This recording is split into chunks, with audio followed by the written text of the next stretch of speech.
Big success కోసం చూస్తున్న mass మహారాజా రవితేజ నటించిన తాజా చిత్రమే ఈగల్. టాలెంటెడ్ గా కార్తిక్ ఘట్టమనేని దర్శకత్వం వహించిన ఈ మూవీ ఫుల్ లెంత్ యాక్షన్ తో రూపొందింది. దీనికి సంబంధించిన షూటింగ్ చాలా రోజుల క్రితమే కంప్లీట్ అయింది. ఆ వెంటనే పోస్ట్ ప్రొడక్షన్ వర్క్ ను సైతం పూర్తి చేసుకుని విడుదలకు సిద్ధం చేశారు.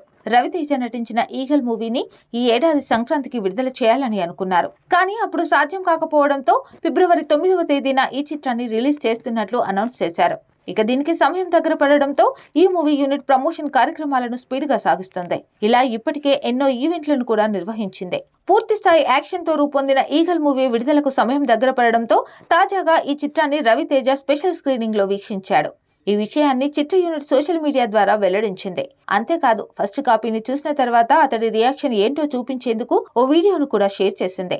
ఈగల్ మూవీ యూనిట్ షేర్ చేసిన వీడియోలో సినిమాను చూసిన తర్వాత రవితేజ సంతృప్తి వ్యక్తం చేశాడు.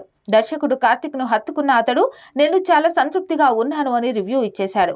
ఇది చూసిన రవితేజ అభిమానులు ఫుల్ ఖుషి అవుతున్నారు. దీంతో ఈ చిత్రంపై ఉన్న అంచనాలు మరింతగా పెరిగిపోయాయని చెప్పుకోవచ్చు. ఈగల్ సినిమాను పీపుల్స్ మీడియా ఫ్యాక్టరీ బ్యానర్ పై టీజీ విశ్వప్రసాద్ నిర్మించారు. వివేక్ కూచుబొట్ల సహ నిర్మాతగా వ్యవహరించారు.